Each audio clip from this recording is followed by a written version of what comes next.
All right, let's get started. Sorry, we're a few minutes late. I had to quick update something. So as you're all super well aware, homework 1 is over. So any questions about homework 1 I can be a bit more open with. I'm going to dive into some code today too to show you some more structure, I guess, of a web server. I won't go too in-depth into it, but time permitting, we'll do what we can. And I believe, I should know this, we did get to the end of this, right? No, I didn't talk about security. I said I wanted to do security justice. Okay, so let's finish up the slides from last time. There's just a handful of slides for today, and then I want to get into some code and talk about some stuff. Oh, son of a poop. So we talked about this parsing multi-part forms. I'm kind of done talking about that format, so if you have questions, ask them. I gotta get my Discord open. Oh, it's too easy to fall behind with 3 back-to-back lectures. Okay, there we go. What's up? Yeah, who opened it? I don't know whether to be more offended, whoever opened the thing before, if they highlighted the academic integrity, or that they didn't use dark mode. Like, at least put it in dark mode. That was me. I knew it was you. I knew it would have been you, but at least put it in dark mode. No. Nicholas put a lot of work into that dark mode.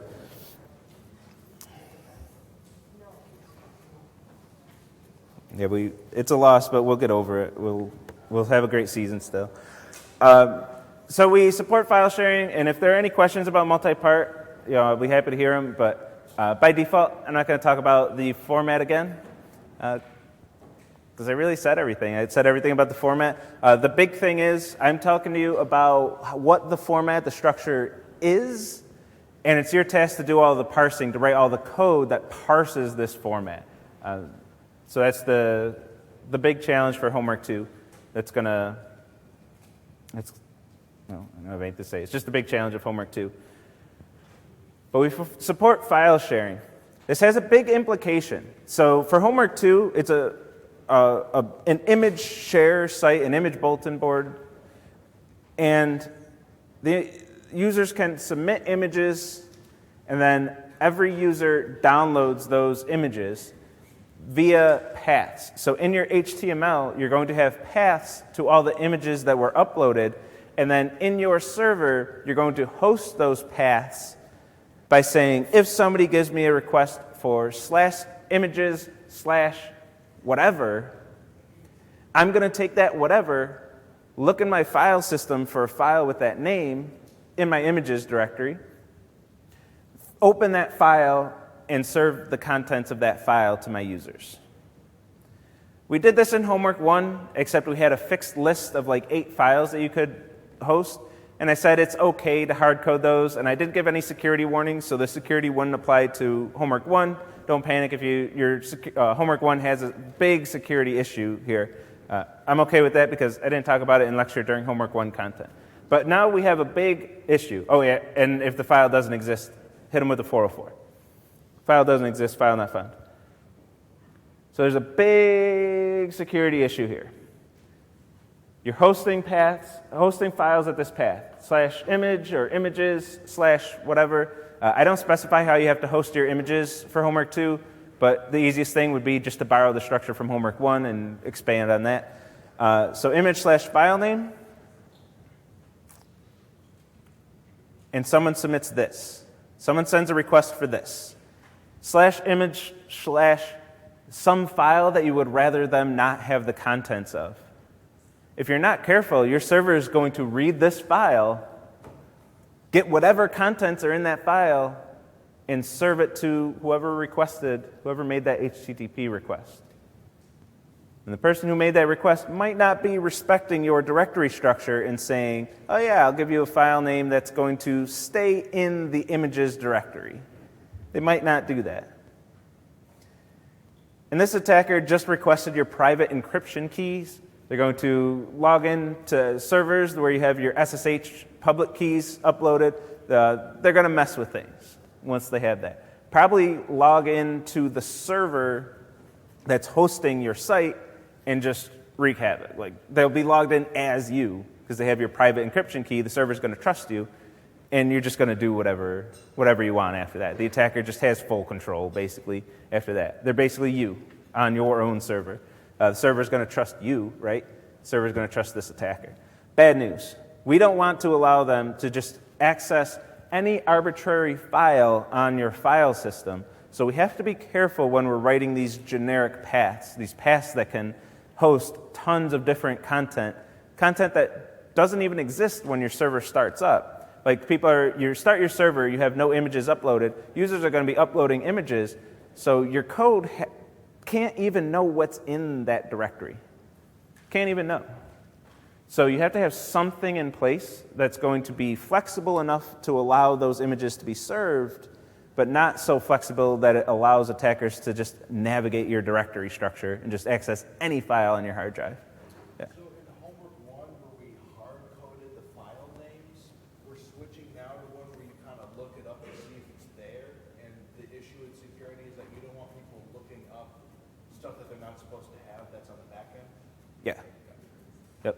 Because if this is just a generic path, if you're just doing straight up this, just grabbing whatever is after that second slash and treating that as a file name, any user can just request any file if you're not careful. Any file on your hard drive.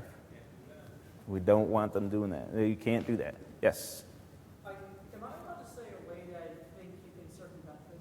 Sure. I mean, I'll tell you the next slide, the simplest way. The way that'll be acceptable enough for this class, I'll tell you.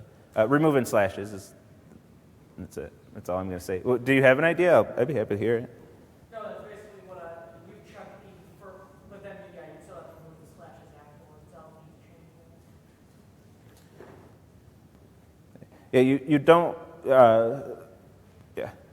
don't, so you don't have to host, like for homework 2, ideally you're building one big server with all the features of all 4 homeworks, but we're not going to retest the homework 1 functionality in homework 2. So if you want to switch languages or if you want to break your homework 1 functionality, that's fine. Like, we're not going to regrade it, so that's fine. I forgot what else I was going to say on that. Yeah. Private key in the image folder.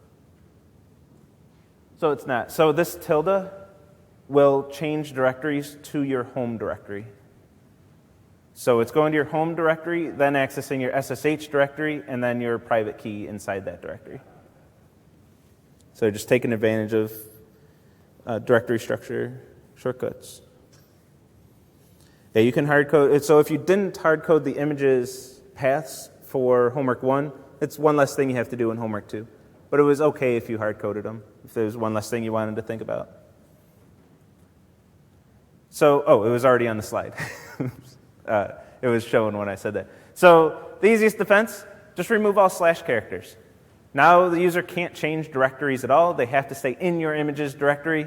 As long as your images directory doesn't have any subdirectories that you want to use, this is perfectly fine. So for the purposes of this course, this is a quick and dirty way to prevent this defense. And this is what we'll be looking for when we're grading your homeworks, making sure that slashes aren't allowed and we can't navigate around your directory structure using those slashes. Yeah. So if I have homework 1, I can just break all that, but reuse the code I do need? Yeah, for homework 2. Yeah, I'd be okay with that. And the reason why I'm okay with that is I don't want what we call cascading failure. If you didn't get the functionality of homework 1, I want you to be able to have somewhat of a fresh start on homework 2.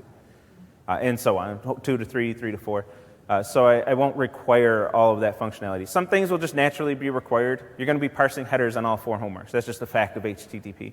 But as much as I can, I try to eliminate the cascading failure. Wait, so does homework 2 have its own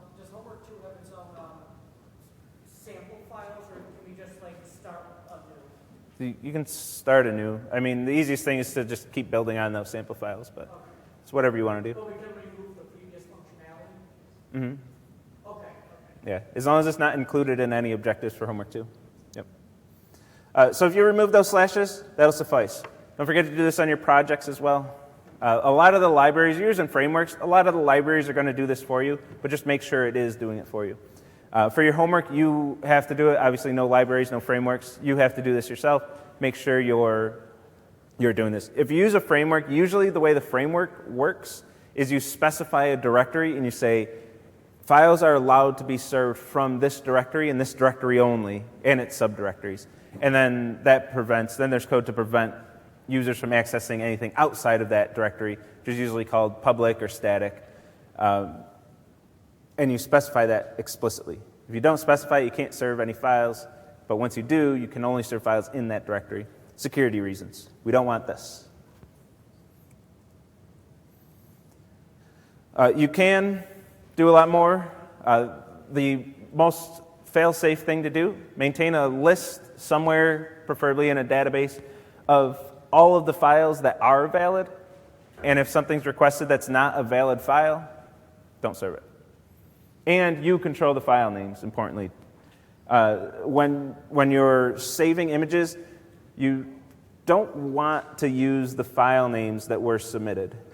You can, if you want to code it like that, but there's a few issues with that. One, what if two users upload files that are different files, different images, but with the same name? Or even the same image with the same name. Things are going to get messed up on the back end depending on how you code it. Potentially not. But also, you just don't want them choosing names, because what if they choose a name that's this? Well, now you still have the same issue. So if you control the names, first image is image 1, next one's image 2, image 3, image 4 is the simplest naming convention. You can use whatever one you want. But if you control the file names, you have more control and more protection against things like this. Yeah.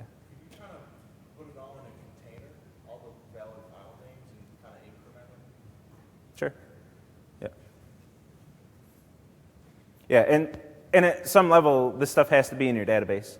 So for homework 2, save the images themselves. This is my recommended strat. Use whatever you want, whatever works for you. This is what I recommend if you don't have a preference, or if you don't have a way that in your mind of how to do it. Save the image files in a directory, and then in the database, save the file name along with the description.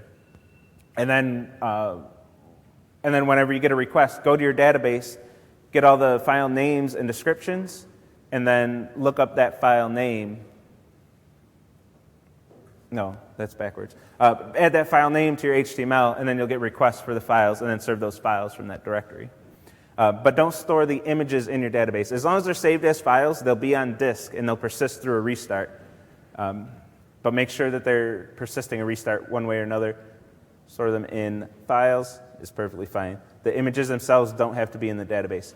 And I think I forgot to put this on the homework requirements, so if it's not on the homework requirements, it's not technically required, but you should, at the very least, if I did forget, should set your MIME type, disable MIME type sniffing, and make sure the MIME type is right for all your images. To make sure that somebody's not uploading JavaScript instead of an image, we have to worry about that attack as well. Yeah.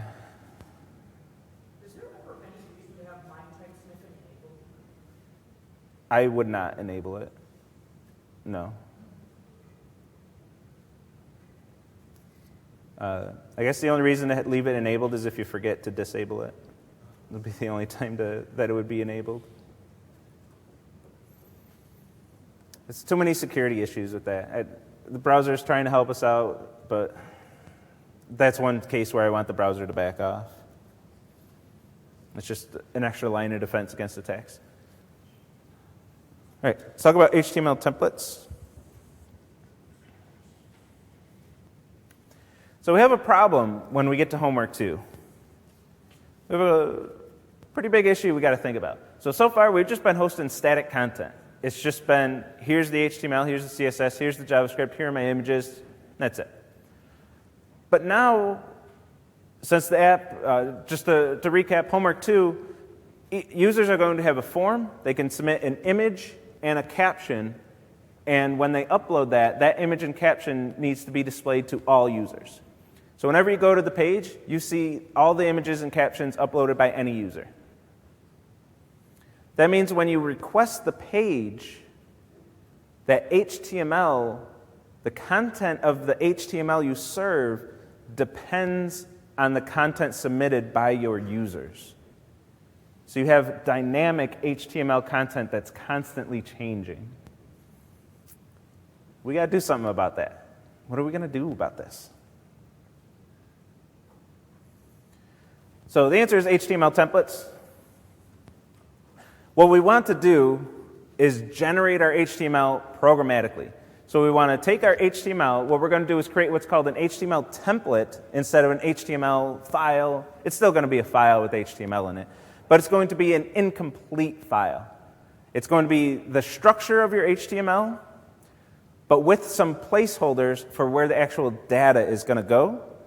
And then you're going to read that HTML template, go to your database, get all the data, and then stuff the data in your HTML that you read from this, your incomplete HTML template.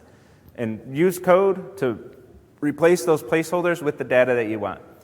This is a way we're getting another level of abstraction. Well, one, we need to do this at some level. We need to dynamically generate HTML somewhere. But no matter how we answer that question, we're getting another level of abstraction and another level of encapsulation and separation, all that good stuff that we like in computer science, where HTML is only worried about the structure of our page. When I introduce HTML, I'm like, HTML is worried about the structure, CSS is worried about the style, JavaScript's worried about the functionality. They all have different goals, but now we're adding another level to that of the data. HTML, CSS, JavaScript shouldn't be concerned about your data at all. We want those also in a separate location. In most cases, that's going to be our database. So our database has the data, our HTML has the structure of how we're going to render that data, and we're going to combine them when a request is made. We're going to combine the HTML and the data, which we call rendering the template, send the template, and then the CSS is going to be like a coat of paint on top of that, and then the JavaScript gives it the functionality. So we're up to 4 separate parts to our page. We're going to keep all of that stuff separate, all independent of each other, and it only gets combined when somebody makes a request for the page, visits our page. It all gets combined in the browser and looks great and everything. But we're going to keep the data separate from the structure of how that data will be rendered. So our HTML templates, it's just going to be HTML, except there's going to be placeholders where the actual data will go. So this HTML doesn't have any data, and I'll give an example of a template engine because I always had a lot of really crappy templating code in this class. So I started showing an example of how I did templating, just to give you an example and give you some code to do this stuff. But if you're not using the one I make, you're free to use whatever syntax, whatever method, however you want to do this. It's all up to you for your homeworks. And for your project, you're probably just going to pull in a library to do this for you. But for your project, or for your homework, feel free to use this syntax in my code. I stole this syntax from a templating engine called Handlebars. If you want to use Handlebars in your project, I'd recommend it. I like it. There's not a whole lot of difference between templating engines, libraries that do HTML templating. I don't know. I gravitated towards Handlebars. I have no specific reason. But I stole this syntax from them. So we have these double braces, and this is going to define a placeholder in our HTML. This is where the title will go. And then I can use this template for several different pages. Maybe I have a blog, and I have a template for a blog post, and I say, here's where the title, the author's image, the actual content of the post. This is where all this stuff is going to go, but this is the general structure of a blog post with all of the data removed. And then when I want to render a page for a specific blog post, I would go to the database, get the data for that blog post, stuff it in my HTML template, and serve that to the user. So I have one HTML file for multiple pages. It would be one application. We're going to have one HTML template for one page, but that would be another application. I'm going to store placeholders, and then when I get a request, I'm going to look up the values for these placeholders, render my template, which means replace the placeholders with the actual values that I want to serve, and then send the final HTML down to my user.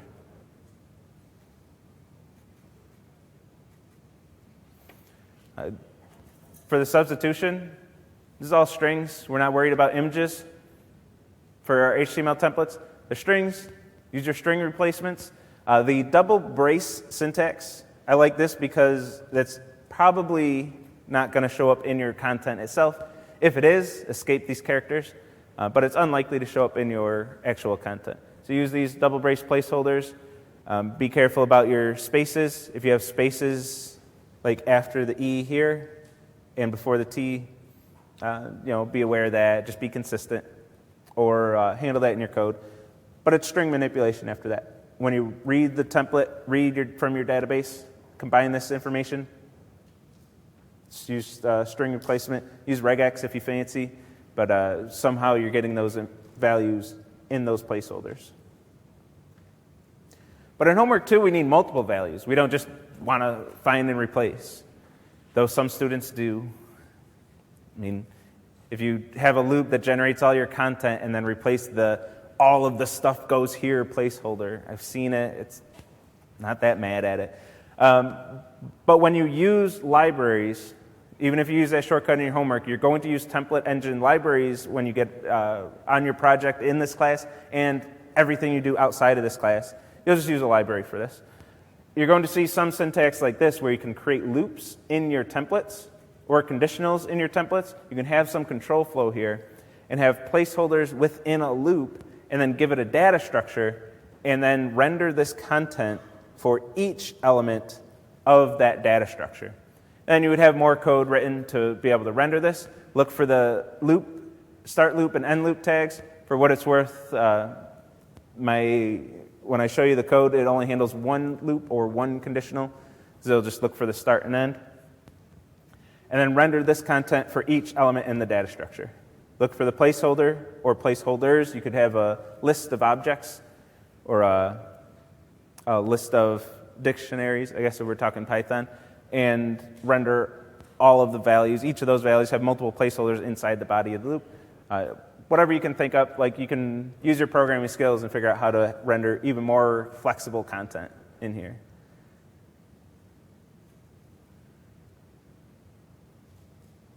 And we could have conditionals too. Again, I'm showing you the syntax for handlebars. You can use whatever syntax you want here. If some conditional, else some other thing. That is useful for homework too, but I wanted to make sure I included that because why not? Yeah. Wait, so will you actually have to do laws, string manipulation, you have to fill these in, or is there some sort of method of like, is this built with HTML or is this like our own code? It's however you have control over the HTML. Like I'm not giving you an HTML template. You have control over the code that's going to render the template. You have control over the code that's going to access the data from the database. It's however you can get a final HTML sent to the user that contains all of the comments and images that were submitted. So this is one way of doing this, and this is the way that you'll see it in industry. So I want to make sure I talk about this, and I recommend that you get practice going, writing the templating engine code and getting practice with that, because this is what you'll see outside of this class, out there in the real world. Things similar to this. Obviously, the syntax might be different if they're not using handlebars, but you'll see something similar to this. Yeah. The previous slide, you did the loop. Mm-hmm. I guess my question is, you had several variables, why couldn't you just search for that string in the middle that says, open bracket, content from data structure, close, and then just say, okay, when you find that string, do a for loop for each thing, or am I making So having the loop and end loop tags says for each element in the data structure, I want it to be an H6 header. Like I have HTML in there as well. So I'm saying specify the H6 header for each element. If I didn't have the loop and I was just looking for that and then looping, then I might have just a comma-separated list of all my values all in one big H6 instead of having them all on separate lines. H6, I'm like 95% sure, will create new lines and have all those values on separate lines. it allows you to add like extra tags and stuff before you even. Yeah. So for example, I could have like the start of a list and the end of a list before and after the loop, and then list elements inside. Would make it a little more clear. I should probably change the slide, honestly. I was thinking that when I popped the slide up, like, oh shit. Yeah. The idea is that we like open up the document, write until we reach one of these tags, then do what the tag requires, write that to the document, and then continue. Yep. And then at the Yep. Yeah, it's away from going from the structure to the structure with the data. Yeah. With the string manipulation, you iterate over every character in the original file, make your changes. It's however you want to do it. You can do a find and replace like dot find, braces, loop, replace, however you want to do it. I'll show you some example code. We'll get there. We'll get there.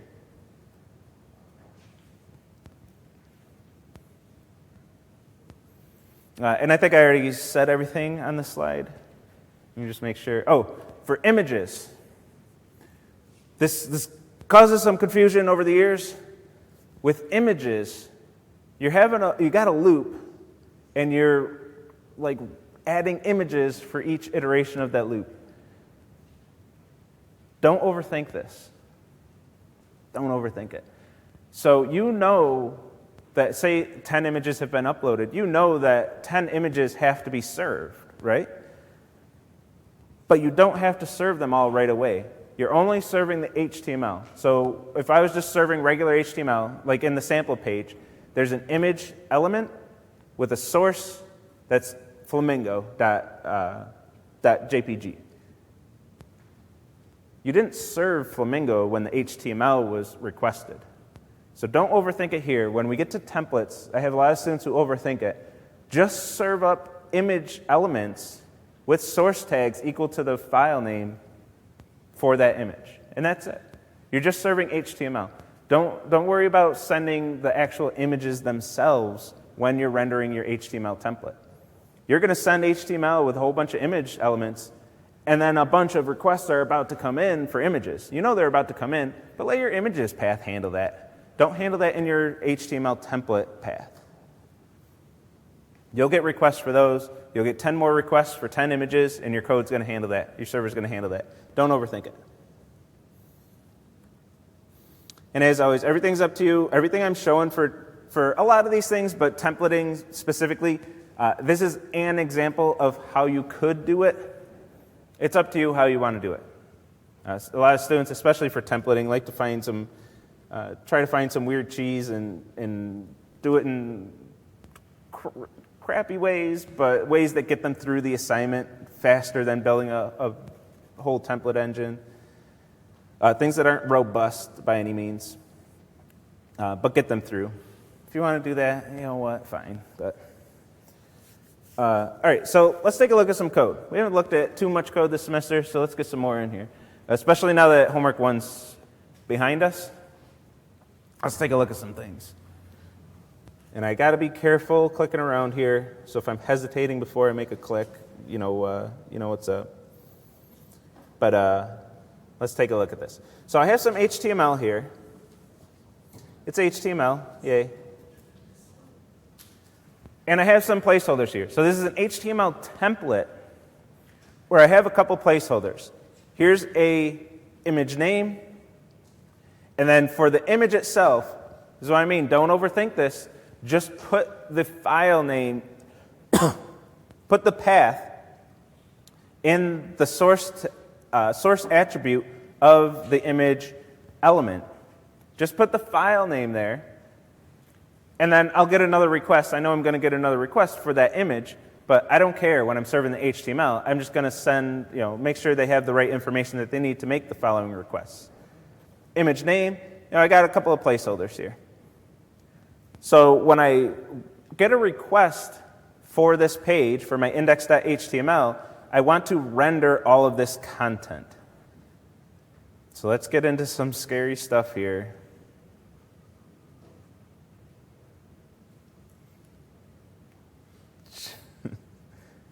I have my requests. My request for my home page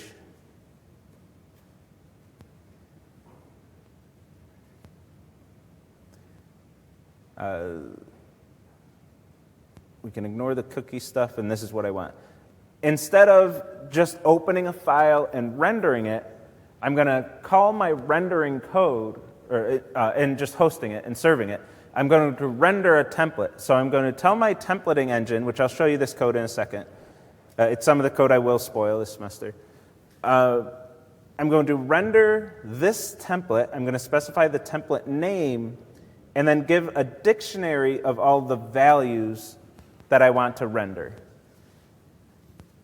Now, of course, this data would come from your database, so I am shortcutting that. I don't want to just show complete solutions. But this is the general idea. I have all this data I want to give to my templating engine, and then my template engine is going to handle that. I want some chat history here, though. You know what? I'll save that for next. Let me get through at least this part first. So I want to render this stuff. I'm going to give those placeholders image file name and image name, and get the right image. I want an eagle. It should say this is an eagle, and render my eagle.jpg. So let's take a look at render template. I have another file template engine. So now is as good a time as any to say this. When I'm writing my code for my server, I like separate files. I want a file that focuses on one specific thing, and that's the only thing that file worries about. And I want to spread out my code instead of having everything in one server.py. I recommend you do the same. I'm not going to get mad if you don't. I'm not going to panic if you come to me with office hours with all of your code in server.py. I might make some comment like, this is impossible to read. You really should have taken my advice, and I can't help you as much because I can't read your code. I might say something like that, but I ain't going to get mad. You're going to get through the course and everything. But I like to separate everything as much as I can, encapsulate all of my code as much as I can, separate concerns, just like I was talking about with HTML as a structure, CSS as a style, etc. Same thing with all the code I write. I want my files being focused, laser focused if I can. So my server.py, that's not the right one. My server.py is just this. It's the whole thing. There's no if, else, elif, else. None of that. It's tough to set it up like that, but I think it is worth it. I think it does pay off. I created a router, and I give it, say, if I get a GET request, like we just were, if I get a GET request for /functions.js, call this code, which calls another file, and send the functions.js with this MIME type, and then have that down the road. I'm not going to show all this code of how I set that up, but I recommend setting something similar up, or at the very least in your elif, each elif, if you just have it call a function in another module, in another file, and then have that file just concerned about those requests, and bundle them. I got, this bundled quite a bit. It can really clean up your code. All right, so this is going to call render template, which is in template engine. Render template is going to do a few things. I'm first going to look for any of my placeholders, and then I'm going to look for a loop to be able to render. First, let's talk about placeholders, first, reading the file. So I get all my contents of my template with all the placeholders in memory, and I'm going to read this as a string. I don't have byte mode here or anything. This is going to be as a string. Then call replace placeholders, which is just strictly doing a find and replace. I'm just going to find and replace. I think I'd get too fancy with this one. I'm just going to find and replace. I'm careful with my spacing. I don't make sure I don't add any spaces in my templates. I'm not going to add spaces here. As long as I'm consistent, like I control everything with this template and in the template engine, so I'm just going to be consistent with my syntax. I could write code to eliminate spaces. I'm not going to. So I'm going to just do a find and replace. For each placeholder that I have, find and replace. Nothing fancy. Yeah? At the end of that is replace template, just one big string containing all the HTML? Yeah. So it starts at my original my template, and then I'm just replacing placeholders one at a time in a loop. Nothing fancy. I forget why I needed this instance of placeholder. This is for, I know why. Because I also have a list for anything that's supposed to be replaced within a loop. and I want to make sure that my list isn't replaced here as well. So I make sure if it is just a string, then just do a simple find and replace. If it's a loop, I got a little bit more to do. I'm going to look for my start and end tag. I'm going to take anything between the tags using Python. Python has a super handy splicing tool. When you're doing the multi-part form parsing as well, this splicing tool is super handy. This splicing syntax. I'm just going to get everything from that right after the start tag up till right before the end tag. Grab all that stuff. That's the guts of my loop. And then I'm going to do replace placeholders for each thing that I want to replace in there. So still just calling, and again, calling my methods that I wrote. If you aren't in this habit yet, start developing that habit. It will save you tons of time. I already have a method that replaces strings. So I'm going to call that for each iteration of this loop. Each time I have an element that I want to replace, that I want to render the content of this loop for, I'm just going to call replace placeholders again. Concatenate it all back together with the loop content right in the middle of the rest of my content and return it. So it's not too fancy, but it does take some setup and it takes some design, some planning. So hopefully this gives you the design at least. Then you can write that code to be able to do those replacements. Hope you agree none of that's too crazy. My server's already running. It looks like, the sample code. This is the sample page from homework 1, but just each time I give HTML in a homework, I have that pasted here, plus a few extra things so I can talk about them in lecture. Here's the form for homework 2.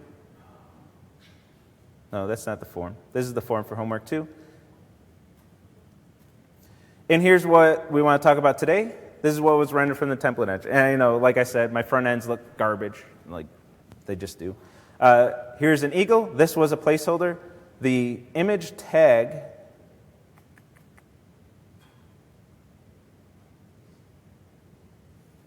again, don't overthink this.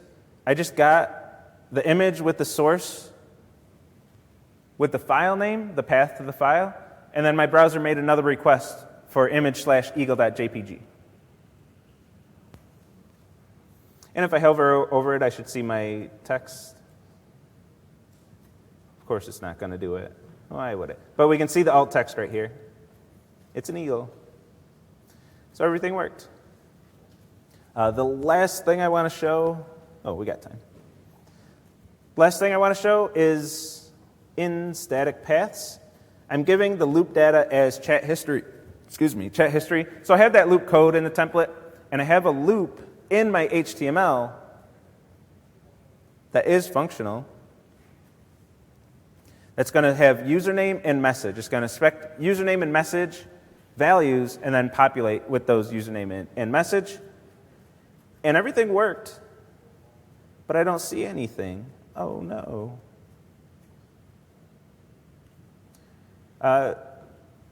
And of course, again, this would come from your database.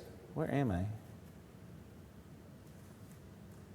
But it's because I gave it an empty list. So of course nothing was rendered. There's zero iterations of my loop. So let's give this some username.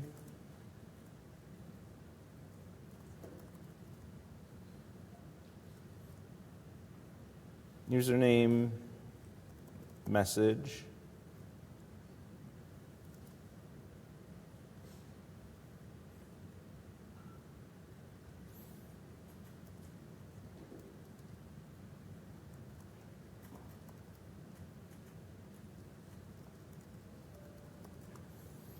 Ruslana left a message for us on the board, which I responded very politely, use dark mode. So let's restart this container, these containers.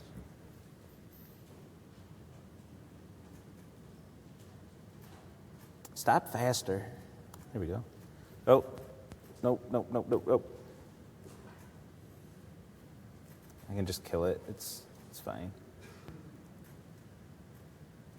I have to, so if I did that, I wouldn't get my change in my code. I have to do the --build --force recreate. So let's recreate this. It shouldn't take too long because I don't have too many external libraries is the slowest part of recreating a container. Pip install is just going to install a couple things. Actually, I have a decent number. We have time to look while it's going. This requirements.txt should look just like this, by the way. Not with those libraries, but library name for each line. So if you ever have to do pip install something, put that something on a separate line, and then all those things will be installed when you install your requirements file. All right, we're rebuilt here. We should see bold usernames, italic comments. The HTML came along with each element in that list, and it looked for each placeholder and rendered everything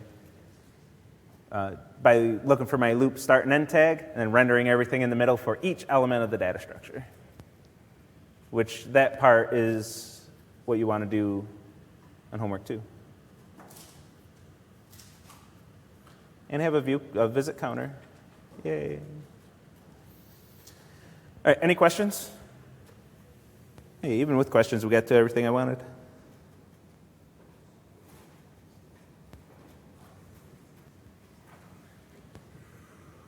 You're mad about the eagle? I put a flamingo on the homework code, on the homework thing I gave you. Nothing? You want to fish? Maybe next time.